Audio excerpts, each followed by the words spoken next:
Gambie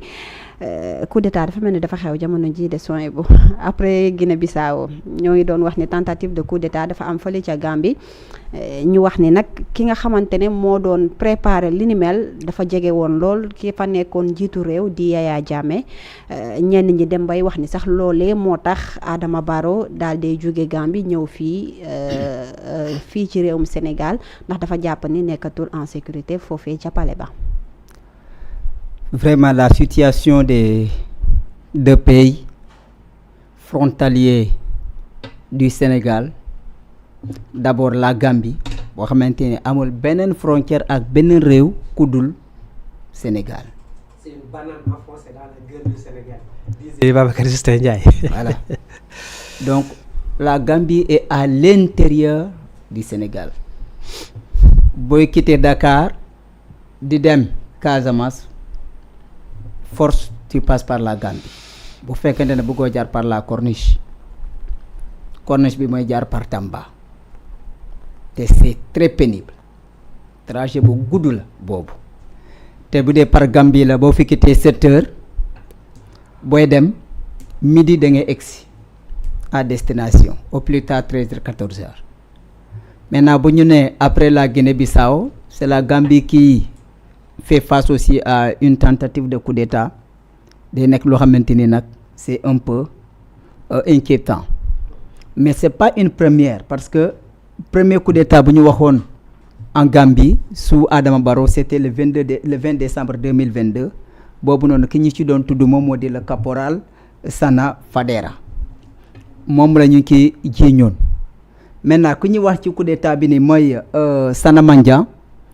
Mandiang bu Yaya Jammeh perdre le pouvoir depuis 2017 Interpol bu Banjul maanaam bu Gambie lancé nañ benn mandat d'arrêt international contre Sana Mandiang. Maintenant pour ñu ne moom Sana Mandiang moom moo utiliser 3 personnes yoo xamante ni duñu mën a wax 100% que ni ñoom ay Casamançais lañu wala ay Gambiens lañu parce que c'est les 3 personnes sont tous des Badji. Voilà booy utiliser le langage local mooy baaji. Maintenant ñooñu seeni identité pour le moment arrêté nañu leen ils sont en garde à vue ba pare en attendant que les forces de défense et de sécurité sénégalaises mën a mener enquête contre les 3 personnes mais kii di Sana Mandiang moom tey nañ ko en attendant ñu daal di ko envoyé foo xamante ni moom moo di Gambie. xëy na la venue de Adama Barrow au Sénégal mën nañ ko relativiser également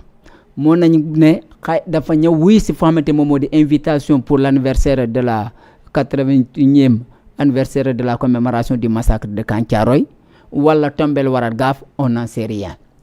mais keroog lu ma doon wax fii ne dama koy rappelé waat l'axe 3B le Banjul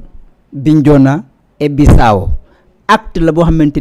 xamante ni daanaka même population bi ñoo ko composé même ethnie ñoo ko composé même culture la ñu bokk ñoo bokk ci lépp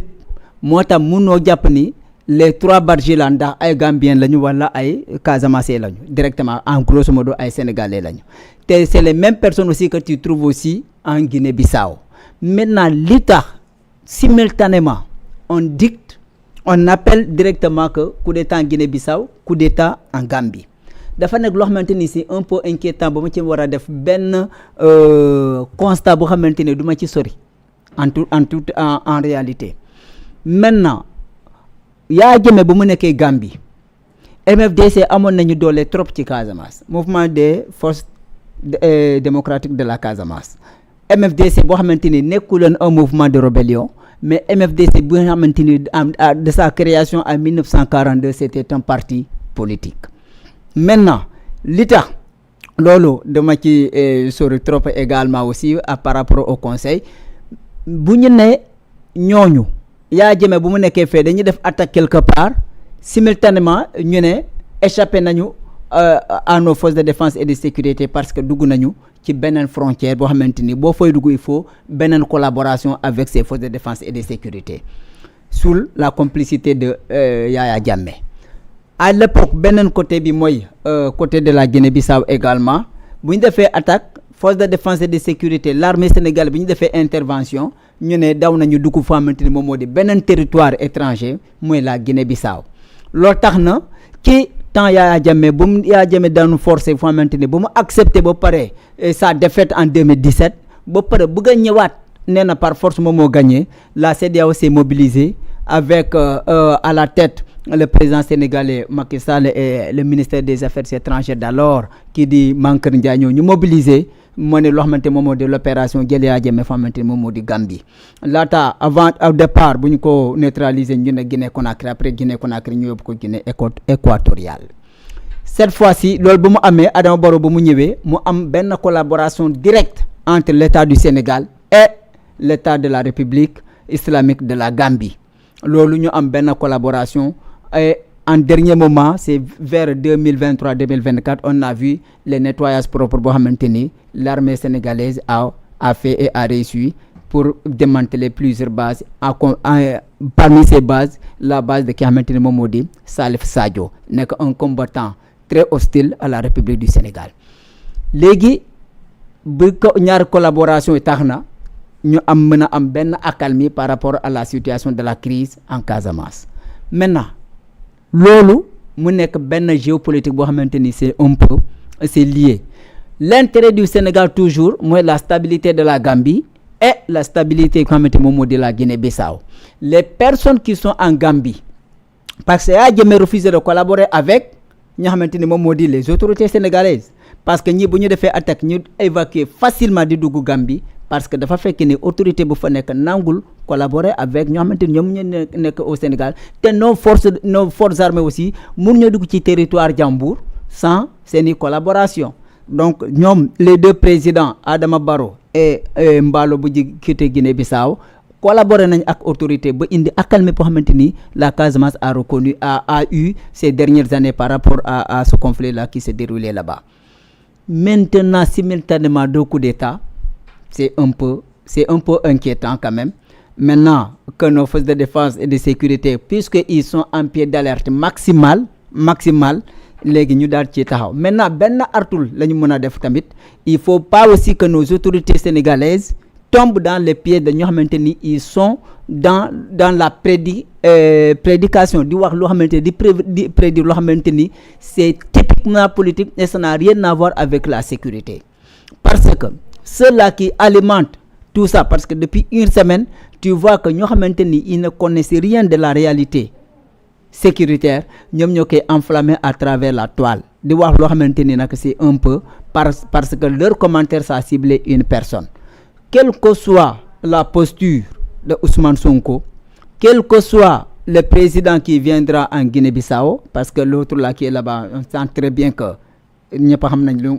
mu demee l'essentiel l'intérêt du Sénégal c'est que la paix règne en Gambie et que la paix règne en Guinée-Bissau parce que l'État c'est facilement les éléments du force de défense de sécurité que les éléments du MFDC ñoo xamante moom moo di les Atika dañuy échapper facilement bu ñu duggee ci Gambie la Guinée-Bissau parce que cette partie-là bénéficie d'une forêt très dense cette forêt très dense là boo fa duggee c'est difficile pour que nit ñi mën la repérer facilement bu fekkente ne amul collaboration avec les autres les forces de défense et de sécurité des autres pays kon tey jii nag da ngaa fay sa micro. Est-ce que ça veut dire que entre le Sénégal et la Guinée-Bissau dañu war a entretenir de bonnes relations pour que ñu mën a collaborer? Non, pas avec la Guinée-Bissau tout court. Gambie et Sénégal Guinée-Bissau. Parce que dama laa ne mënoo xam facilement les mêmes noms de famille que tu trouves en Gambie ce sont les mêmes noms de famille que tu trouves en Casamance et ce sont les mêmes noms de famille que tu trouves en Guinée-Bissau. On dit Casamance c'est bon teint quand tu es né grandi à Ziguinchor tu parles obligatoirement ces langues que ça le Joola le créole le manding et ainsi de suite vous comprenez c'est le melting pot. Maintenant même ethnie ñooy composé te tu vois une famille benn famille boo xamante ni Casamance même famille bi bu noonu seeni famille mu ngi Guinée-Bissau wala mu ngi au niveau de la Gambie. Moi je donne mon exemple moi le grand frère de mon père toute sa famille est en Gambie une partie de notre famille est en Gambie. D'autres, une partie de leur famille est en Gambie, en Casamance et en Guinée-Bissau. C'est-à-dire que c'est tellement difficile pour nga mën leen détecter.